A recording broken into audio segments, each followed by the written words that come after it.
So this is a remarkable period of activism, of cultural production, and in a way it feels almost as though it's in tension with some of what we heard earlier. This is a time when so many women move into public life in many different ways. It's actually a period, the 1930s, when, contrary to expectations, the proportion of women earning wages actually increases.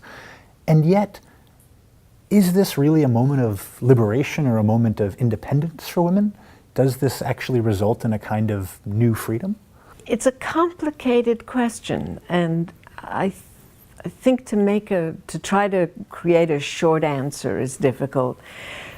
But let me try to say the following. So here's a period in which, on the one hand, the economic opportunity for women to engage in cultural production, because there is federal support or financial support for them, to continue to work because their families actually need them to work.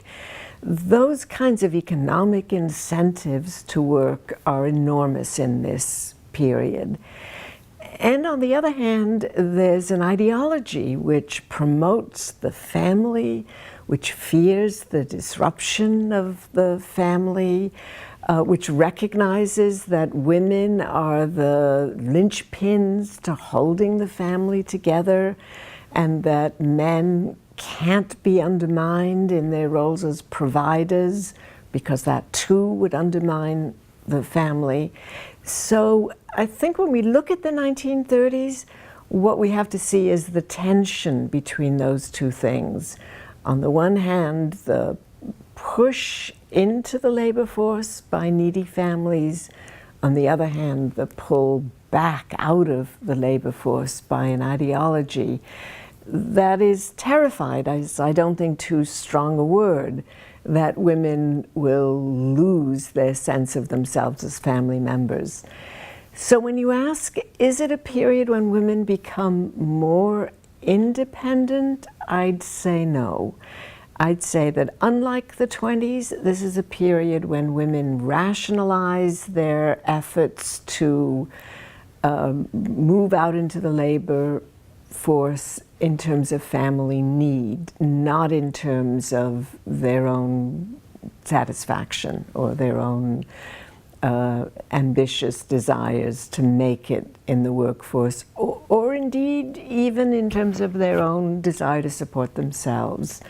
In general, for all kinds of women, and here I think is one of the moments when black and white women actually come together, though of course in different jobs and in different ways and at different levels, but come together in understanding that women's work is in the family, and if that work in the family takes one out into the wage labor force, it's only a way of supporting and strengthening family life. And these ideas are then reflected in the social welfare state that begins to emerge and consolidate in this period.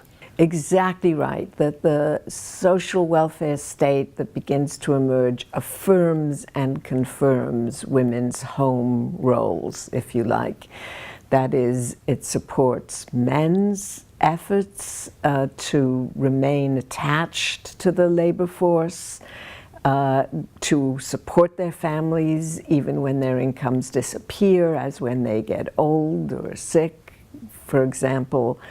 And at the same time, it supports women's efforts, and especially the efforts of single mothers, deserted mothers, widows, and so on, to stay at home with their children. And these policies, I think, have a very large impact on the 40s, 50s, and 60s. Indeed, you might say that these policies only in the 1970s, with the rise of a new women's movement, only then did they begin to unravel. And so in this moment of great upheaval, what becomes of previous ideals of femininity? Is separate spheres still a concept with valence in this time? Well, separate spheres begins to crumble, of course, because the line between wage work out of the home and work for the home becomes much more permeable than it was. If women are working for ambition, you can see them sort of riding over the barrier of separate spheres. But if you see women actually earning wages for the family, or rationalizing their work outside as work for the family, if you see the state supporting women's work outside the family when it is for the family, and paying, in some sense, to have women stay at home as mothers, then of course the separate spheres notion has already, it's begun to crumble. What's intriguing about this, of course, is that many people cling to that notion, or at least to the notion of domesticity for women and providerhood for men, if you like, as artifacts of how people should live.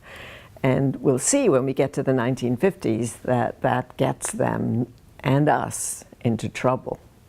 When the state starts paying for men to work outside, or to hold on to their work outside the family through WPA projects and so on, in order to support their families, and when the state starts paying for women who work inside the family, taking care of children to stay at home, then of course the line between men's work and women's work, between domesticity and providerhood, those lines have begun to blur.